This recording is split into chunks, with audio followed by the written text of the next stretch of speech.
Hello everyone, I am the curious atheist. This is my first video challenging the blatant and outright lies that religion spreads. Today I am targeting the claim of Hindu scriptures about the number of species that exist on earth. Let me make it in the form of an interesting conversation between a half-learned religious person and a rational person with a scientific temperament. The Vedic civilization was one of the most advanced civilization and a scientific civilization. You scientists are discovering things now. We have known about everything for thousands of years. Wait, what? Did you say scientific? Yes, you arrogant scientist. Vedic civilization is purely scientific. Let me elaborate. For thousands of years, our great sages have had all knowledge and answers. For example, how many life forms are there on Earth? The answer is 8.4 million or 84 lakh species. And see, modern science confirms nearly that number, which is 8.7 million or 87 lakh. The text Padma Purana gives the verse Jalaja Nav Lakshani Sthavar Laksha Vimshati Krimayo Rudra Sankhyankaha Pakshinam Daksha Lakshanam Trinsha Lakshani Pashavaha Chatur Lakshani Manavaha. Hey, wait, what does that sloka in Sanskrit even mean? O ye ignorant mortal, this verse of Padma Puran gives the details of classification and a complete account of the type and number of species. It says there are 900,000 aquatic life forms, 2 million tree species, 1.1 million insects and worms, 1 million bird species, 3 million animal species, and 400,000 human species. That makes a total of 8.4 million. And we even know how is it decided which life form you will get. The answer is karma. Based on your good or bad karma, you get birth in a specific species. Or, let me put it to you in a different way. Life is a cycle. The soul passes through each life form and then finally gets the most precious human life. You have this one chance to attain God through this human birth and free yourself from the cycle of birth and death. If you miss the train, then you have to again go through the entire cycle. So consider yourself lucky that God has given you this chance. Instead of wasting your time on rediscovering through your arrogant science things that we have already discovered ages ago, worship the Creator and make your precious life worthwhile. Do you have any questions? Yes. You call that science? Let me explain you what science is. Coming to the question of classification and count of organisms. This is the scientific way botanists and zoologists across the globe have accepted, a universal format of classifying all living species. First, you have the kingdom, which is further divided into phylum, then into class, order, family, genus, and ultimately the species. Thus, from top to bottom, there is a 7-level classification hierarchy. Based on various features and traits, living organisms are classified into 5 broad kingdoms, namely Monera, Protista, Fungi, Plantae, and Animalia. But that's only a different and fancy terminology of classifying organisms. Allow me to complete, please. Monera consists of all primitive unicellular organisms like bacteria, which we call as prokaryotes. Protista consists of well-developed unicellular organisms like amoeba, which we call as eukaryotes. Fungi, as the name suggests, consist of fungus, yeast, the one that we use in bread, and mushroom. Plantae consists of plants and Animalia consists of animals. Animal kingdom is further divided into 10 phylums, again based on the biological characteristics and various features. It covers all forms of insects and worms also. The 10th phylum, Chordata, is of special interest. Phylum Chordata, meaning the vertebrates or the ones having vertebral column. You do understand what a vertebral column is, right? Yes, I am not ignorant. I have studied science in school. Yeah, great. Okay, coming back. So chordates are further divided into 5 classes, which cover the aquatic fishes, amphibians like frogs, who live on land and in water, reptiles like snakes, turtles, lizards, crocodiles, etc., the birds, and lastly the mammals like humans, monkeys, cows, etc. So, how do you classify living organism based on this scientific classification?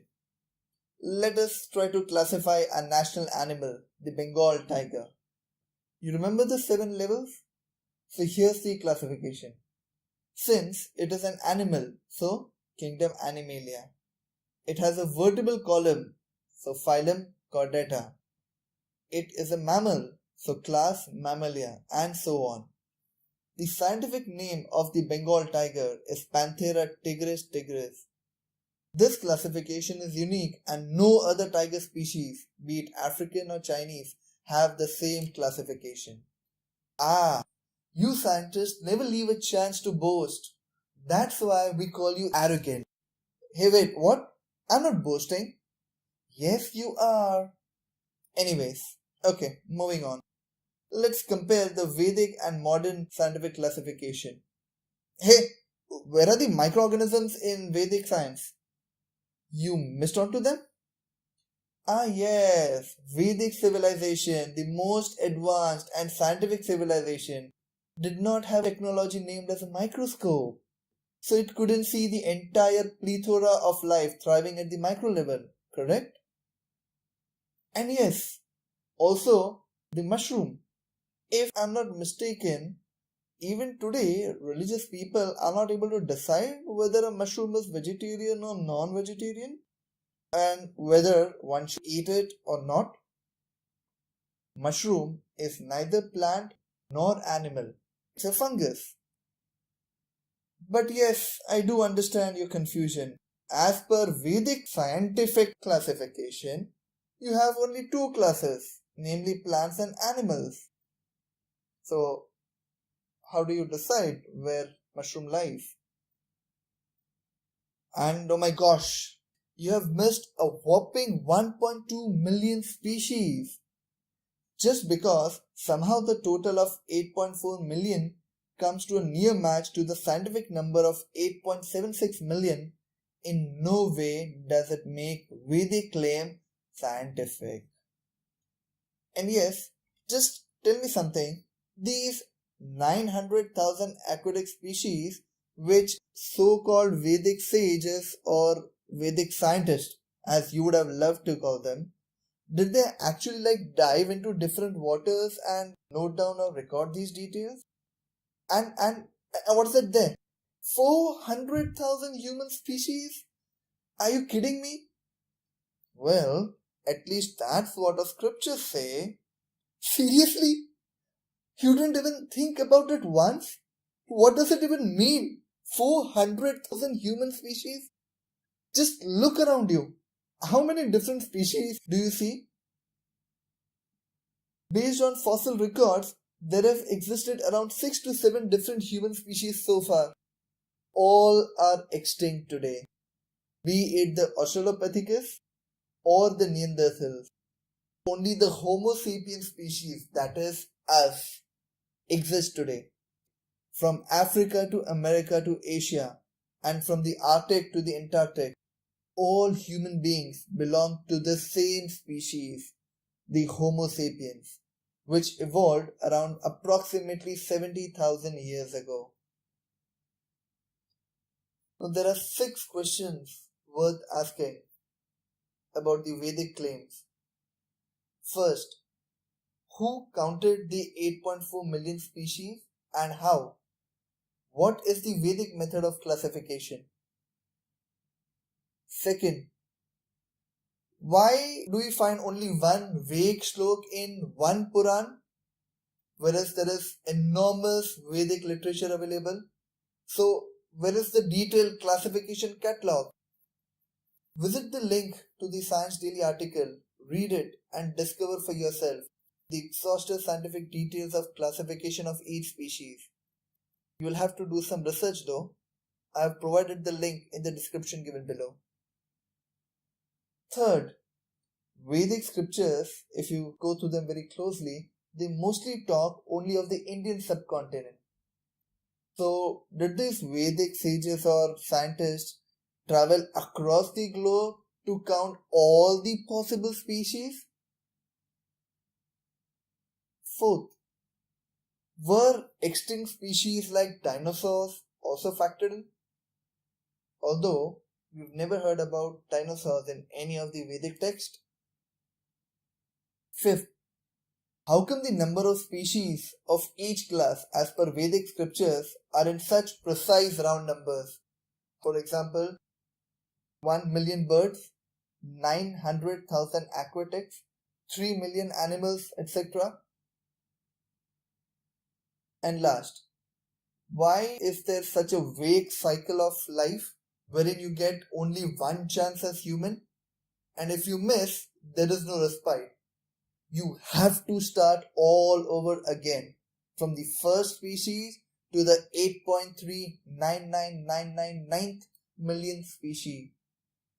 I just wonder how many years it will take me to complete the entire 8.4 million cycle before I become human again. Science is a work in progress. It finds rational answers based on evidence and doesn't claim to be all-knowing like religion. Religion, on the other hand, claims to be perfect and all-knowing, turning a blind eye even when presented with evidences. So, who is arrogant after all? This is the curious atheist. Keep asking.